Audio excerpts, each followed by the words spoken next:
Good morning, everyone. The Chief Executive will first speak before answering questions. When you ask questions, please don't ask more than 2 questions. Chief Executive. Good morning, everyone. We've just passed the first quarter of 2024. We see that there is another expansion of our economy. It covers 3 areas. First, mega events has caused more economic activities. In the weekend past, we've seen a very warm response from Rugby Sevens. The tournament lasting 3 days has attracted over 100,000 people, an increase by about 1/3. Visitors from New Zealand told us that they made the trip specifically to see Rugby Sevens, and they will spend about $20,000. And there are also fans from various places. And they said that Hong Kong is the king of Rugby Sevens. Bar owners said that Rugby Sevens increased their businesses by about 20 to 30%.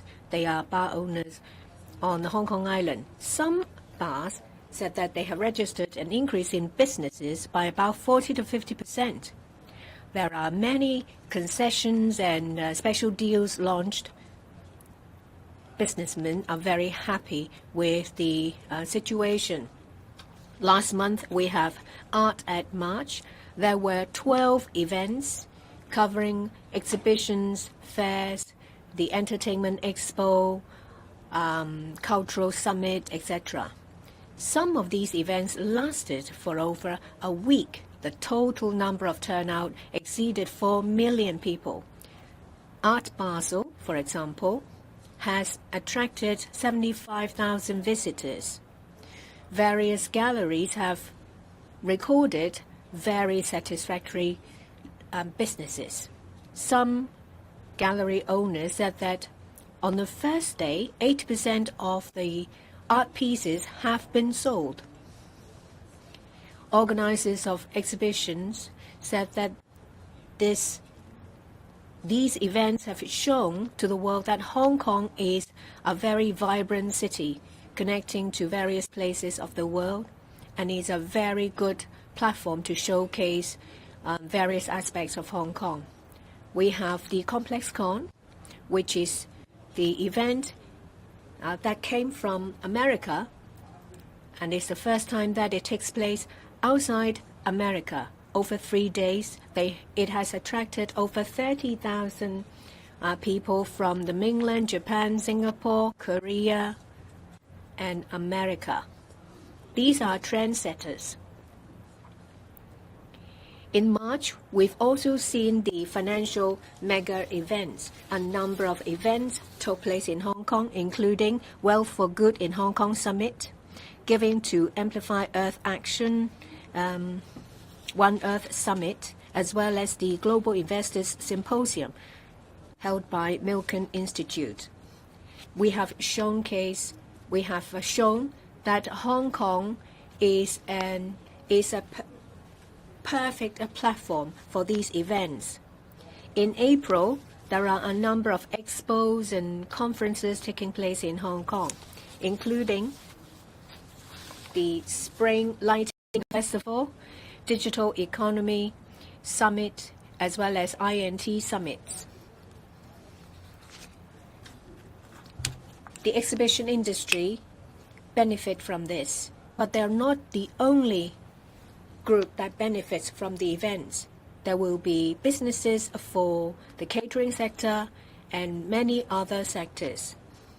The capacity for Hong Kong to receive visitors is further enhanced. In turn, this will help with the recovery of various businesses and trades. At the end of last year, the capacity of the Hong Kong airport has reached about 70% pre-COVID level. We reckon that we will soon return to the full level of pre-COVID level.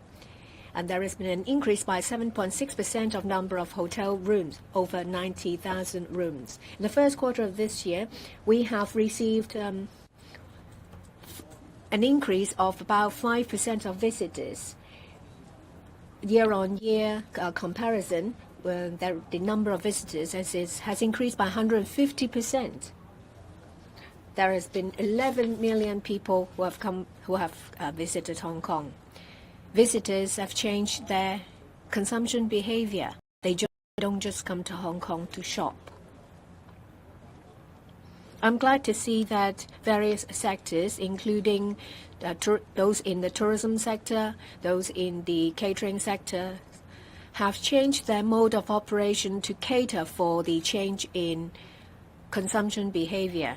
They've also come up with new ideas. Say, for example, the Hong Kong Development Council organized a tour for Korean visitors, combining yoga, hiking in one. And there is a egg tart shop that's owned by influencer on the internet. Is very well received. There are many restaurants that have queues waiting outside. Some shopping malls offer parking concessions as well. I'm glad to see that the different sectors have leveraged the advantage of these activities and offer different deals. There are itineraries covering dim sum eating, taking the tram. There are also tours taking visitors to the recent celebration activities of novelists. The different attractions have seen many different new elements. There are themes covering Leslie Wong, Anita Mui, and Bruce Lee. Some deals use street food as their selling points. There are also some others that showcase Hong Kong's street culture. We have launched various subsidizing schemes to help the trade. In just 3 months, we have received 1,600 applications for these funding schemes. Hong Kong people are smart. They are flexible. They make changes to cater for the change in trend. Hong Kong people are known for their cleverness. They will very surely find new growth points. There are golden opportunities arisen from national development. There has been a target set for about 5.6% for GDP growth. That has given us strong support. According to the National Statistics Bureau, they said that for PMI in March and non-manufacturing commercial indices have registered an increase by about 50.8 and 53%. So these indices show that they are expanding. For the integrated production index, it has increased to about 52.7. Under one country, two systems, Hong Kong has an advantage. We're well connected to the world and to the mainland. Hong Kong should play its role as a super connector and super value adder. We need to seize upon the opportunities given by our country's development towards high quality. Next, I would like to talk about the Paris Olympics. I'm sure you all know that Hong Kong athletes are training for the opening ceremony on the 26th of July and the Paralympics that will open on the 28th of August. Hong Kong athletes have won 15 places for the qualification to take part in the Paris Olympics and 12 places under the Paralympics. I'm sure that there will be more places secured in the future. I'm glad to announce that we have successfully obtained the broadcasting right for Paris Olympics and Paralympics. We would like to make it possible for members of the public in Hong Kong to watch various games at the Paris Olympics and the Paralympics. and they can cheer for Hong Kong athletes. And the CSTB has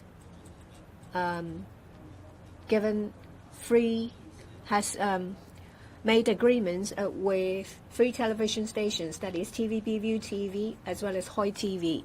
Details will be announced later. 3 years ago, there was the Beijing Olympics. It was a time when we were hit by the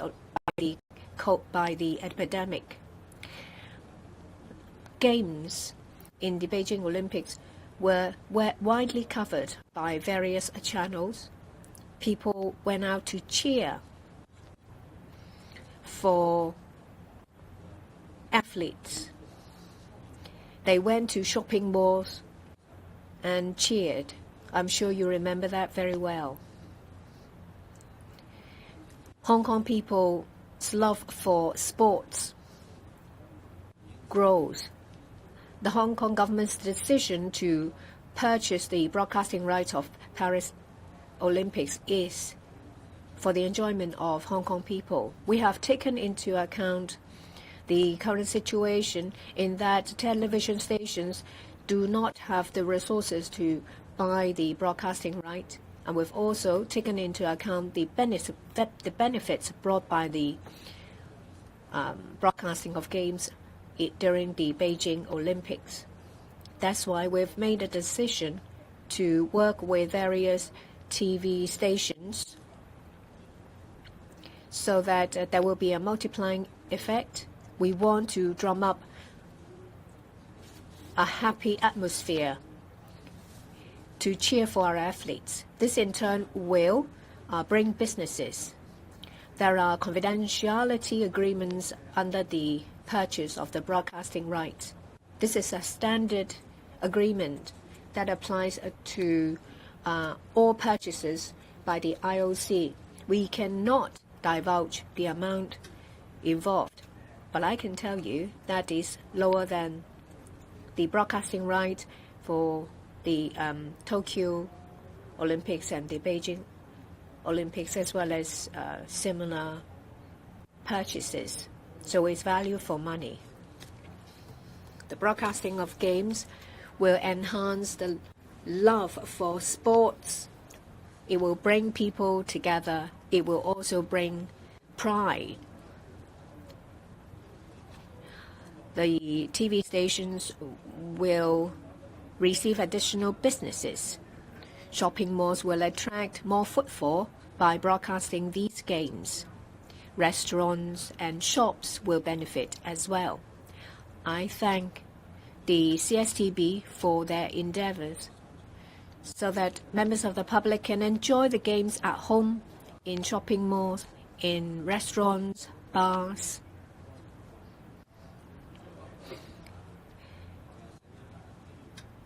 Hong Kong people can cheer for athletes. They can share the joy and pride of athletes. It will be a very good time for everyone in Hong Kong. Thank you very much. Now we open the floor for questions. Please raise your hands and please identify which organization you represent. Please limit yourself to 2 questions. The lady at the back, dressed in black.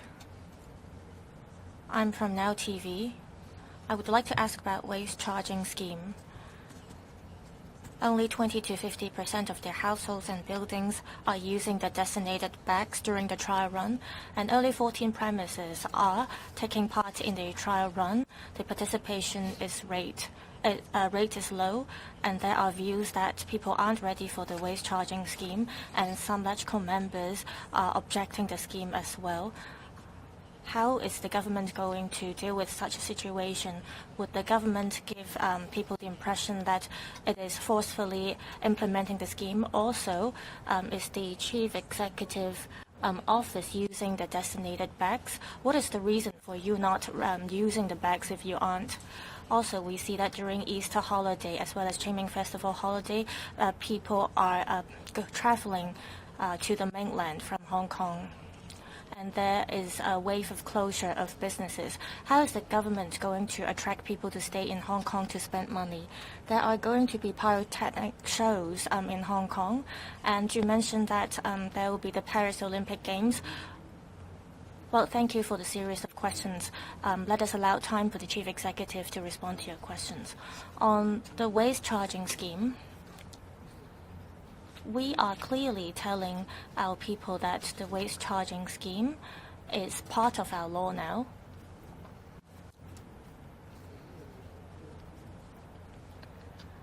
As we implement the law, we're thinking how we should roll out the scheme. So we launched the trial run. We would like to, through the trial run, listen to people's views and think about how we should implement the waste charging scheme in the future. We have experienced 1 week of trial run of the waste charging scheme, and we see that we've been collecting data from different people, including people's participation rate. Also, we are looking at whether the trial run is changing people's behavior and habits. Our goal is to reduce waste. The scheme is not implemented to charge people money. We have selected different premises for rolling out the trial run because they represent, for instance, public housing estates. There are also commercial organizations, restaurants, as well as government organizations and residential homes taking part in the trial run. Different sectors are facing different problems as they take part in the trial run. We hope that through the trial run, apart from targeting citizens, who are the people who dump waste, we also want to help our frontline cleaners, property management companies, and we want to learn what kind of difficulties they are facing. Well, we have only experienced 1 week of trial run now. We hope that through collecting data and through the implementation of trial run, we can consult on participants on their views of the scheme. We will conduct questionnaire survey. We'll also listen to other people's views, including members of the TMHK. At this stage, I think we should seriously implement the trial run first, and after we've collected data and we've gained experience, we would think about what to do in the next step. We will clearly explain to our people after we've collected data and views what we are going to do. The waste charging scheme is going to involve all people in Hong Kong, so we will tread carefully, and we will definitely listen to views from different sectors.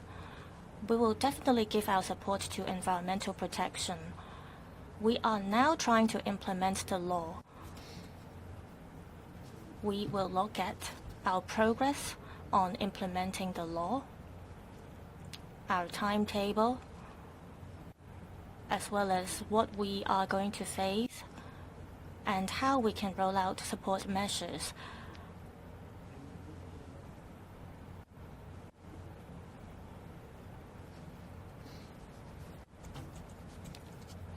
We charge based on the weight of the waste collected in government buildings. Apart from using garbage bags,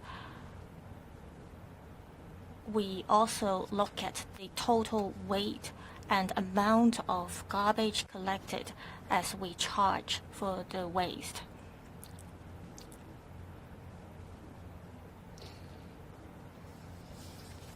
And this is in line with other units which charge people based on the weight and amount of garbage collected.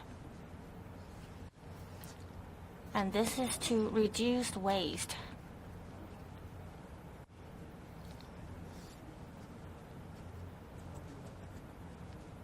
Some sectors may perform better. And for some sectors and industries, they need to change their habit as they take part in the waste charging scheme.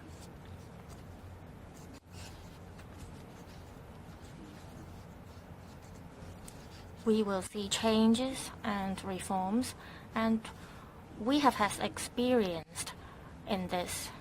If you look at our overall economic situation,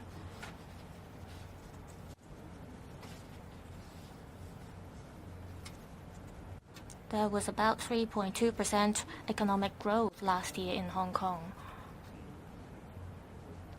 So we're seeing positive economic growth in the future. Our forecast is that our economy will grow at a rate of 2.5% to 3.5%. So from a macro perspective, we are continuing to grow in terms of our economy, and it is in line with other advanced economies in the world. Some sectors, they are facing a change of business mode, as well as people's changing consumption patterns, and they may have to change the way they do their businesses by implementing relevant measures.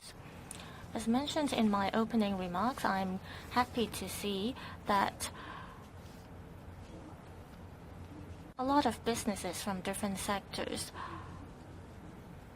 are grasping or well aware of this change.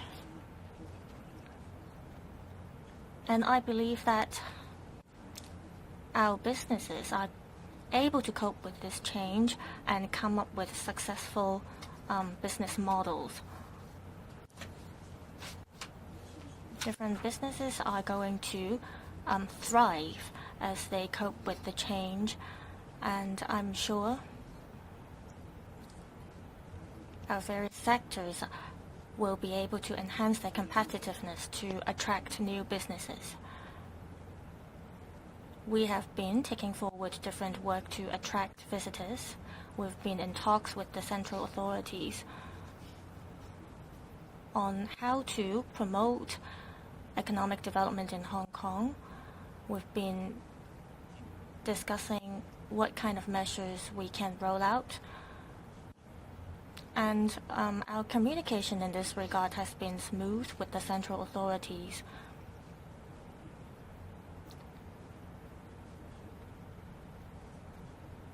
We will make announcements if we are going to roll out new policies. We have been introducing new attractions. As mentioned, there will be new tourism itineraries. We are adding new elements to the traditional model. So I encourage any innovative and creative attempts. For instance, on the 1st of May, during the Labor Day Golden Week, there will be a pyrotechnic show to attract tourists. There will also be drone shows.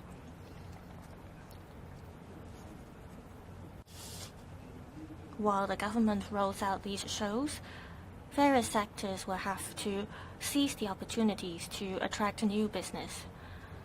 As mentioned, during Hong Kong Sevens, apart from bars and clubs, different restaurants and eateries rolled out new discounts to attract patrons, and this helped boost business growth. So we have to be flexible, and I'm confident that we can be flexible. We've been seeing changes, and as a matter of fact, from a macro perspective, we've been seeing economic growth. But from a micro perspective, businesses should also change their way of doing businesses to cope with the change. Next question, please don't ask more than 2 questions. The reporter at the front in white.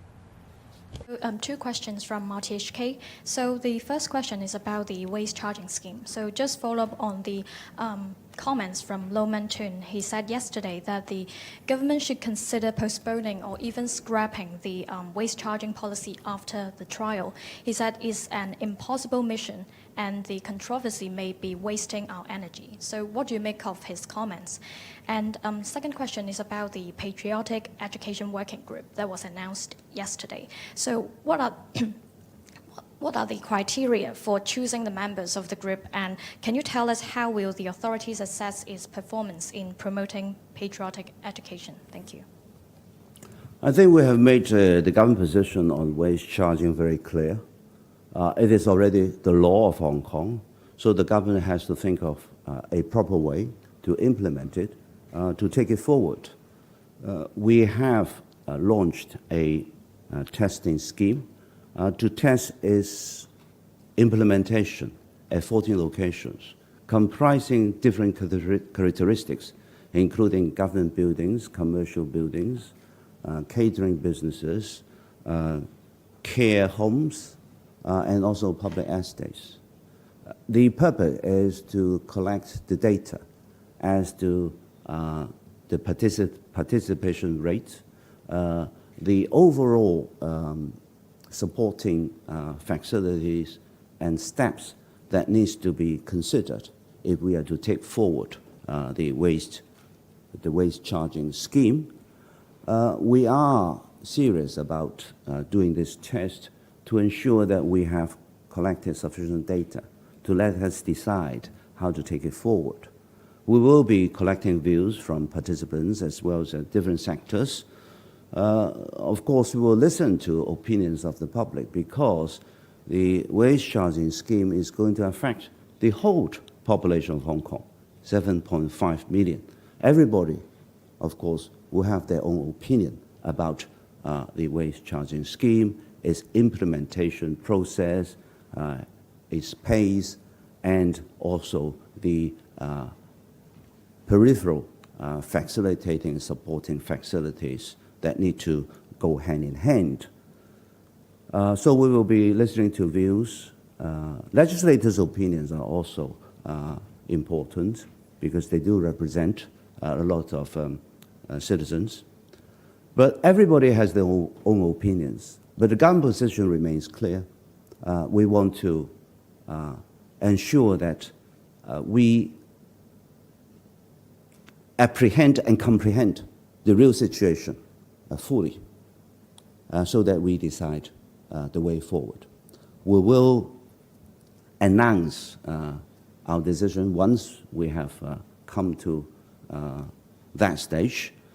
We have already indicated that by maybe May or June, we will be making that decision and making an announcement. So I think we should give time to this trial scheme and do contribute your opinions. We're happy to listen to all the possible views and eventually take everything into consideration as to decide what we will do in the next step. Regarding patriotic education, it is already in my policy address, and I think patriotic education is important because our integration into our country's national development is a very important opportunity for us to grasp the development potentials for Hong Kong. Secondly, it is important for us to know our root and our culture, our history, and also the contemporary developments of our country. All these will add to not just successful development or personal pursuit. It will also enrich the general values and culture of Hong Kong, because I think knowing our history, knowing our culture, and knowing where we come from and how we come to this stage is important. Different places have different historic background and also different developments. So it is important that through patriotic education, we become a united family, sharing more consensus and sharing more common values.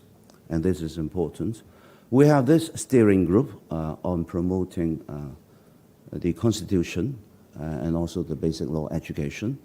Under this steering committee, we have set up different working groups. And one working group which has just recently been set up is on patriotic education. We pick up members based on their knowledge in regard to, first of all, our country's history, our country's culture, and their passion and love for the country.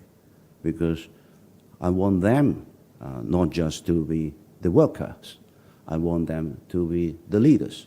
I want them to radiate their knowledge and passion onto those that we want to educate. It is important for them to not just having good knowledge, but then they are keen to do their job, so that they will think of different ways to approach this subject of patriotic education. But the areas include, first of all, education for the teaching staff and education for the students, because this is the most important area. We want the new generation to really appreciate our Chinese culture, our Chinese history, and also the contemporary developments of our country. And we also want to organize activities with different sectors for the students and for the teachers. This includes inter-school activities, probably some competitions, some exchanges, some workshops, and maybe some quiz. So it will be up to the working group to design and recommend different methodologies and activities to the steering committee. Then, of course, I will be asking for a certain number of activities to be conducted. This, of course, will be decided by the steering committee. But what is important is the commitment and passion to do it. Of course, it will be important to look at quantity, but what I'm after more will be the quality of the education.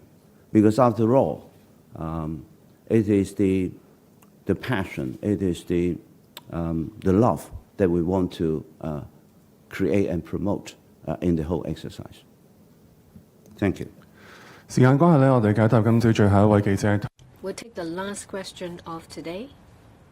The reporter in white at the back. Good morning, I'm from Tsingtao. My first question is about Paris Olympics.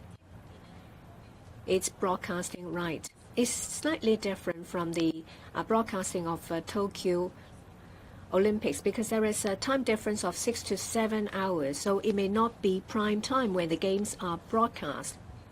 So it will affect the response of the general public. It may not be comparable to the Tokyo Olympic Games. Have you considered that they may not achieve what you have in mind? It will be a waste of money. And this is the second time when you purchase broadcasting right will become something regular. Another question. CE, you just mentioned about various mega events and the sevens. Last month, there was a golf tournament. Yesterday, the Golf Association shared their experience. They lost 32 hectares of land, so some events could not take place. Will you take that into account? And have you assessed the economic benefits brought by the golf tournament last month?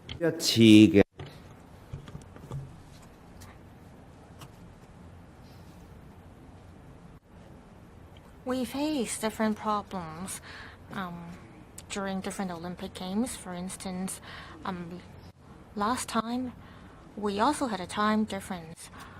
with Japan when the Tokyo Olympics were staged. The question is how we're going to weigh the positive and negative impacts brought about.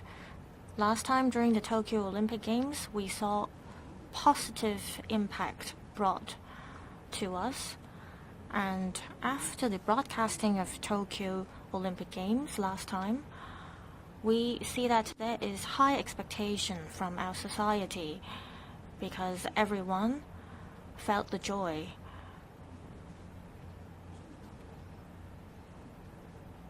I believe people have expectation on the Paris Olympic Games after the Tokyo one.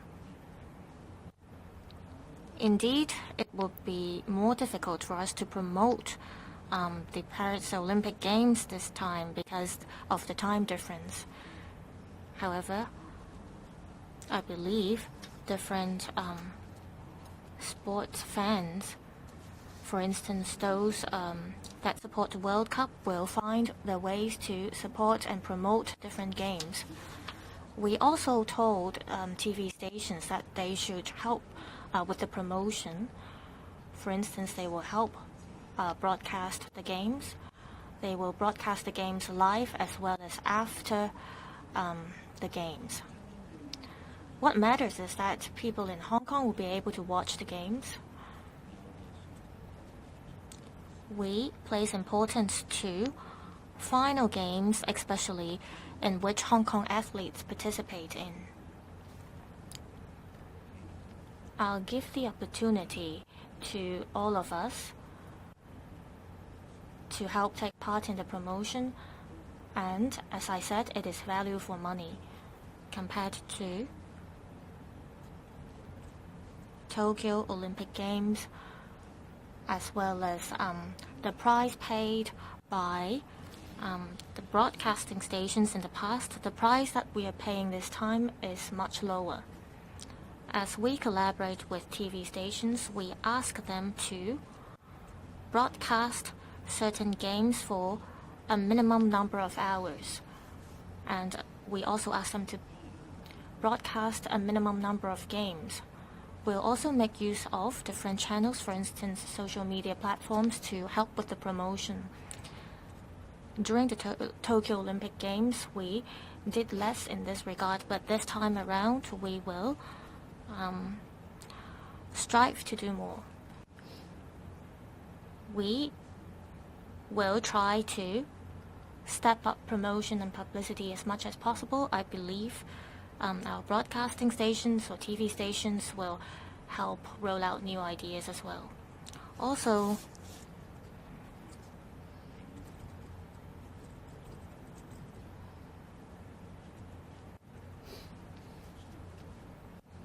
we're not trying to change the mode of competition as TV stations or broadcasting stations bid for the broadcasting rights. You mentioned about the golf course.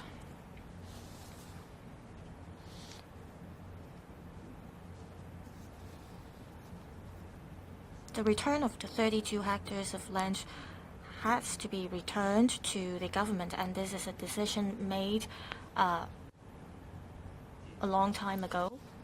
And the Fanning Golf Course is welcomed to borrow the 32 hectares of land from the government if they need it for staging activities or events. The Live Golf Tournament was a success. I also see that during the tournament, the 32 hectares of land helped the organizer in holding the games and provided back-end support to the organizer.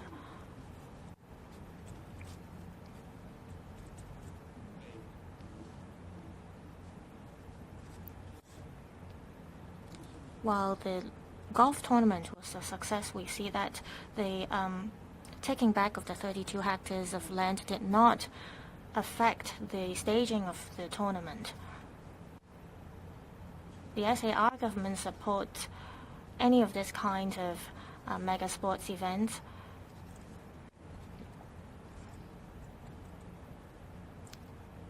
So we applaud the success of the golf tournament. The position of the SAR government is clear. We intended to build 12,000 public rental housing units on the 32 hectares of land. But because of the challenges that we met in the environmental impact assessment stage, we are going to lower the development density. So we will definitely have to build fewer housing units. There is also a judicial review involved. So we will do this step by step. We ask for your understanding. We hope that you understand our position. Thank you. That's the end of the press conference. Thank you.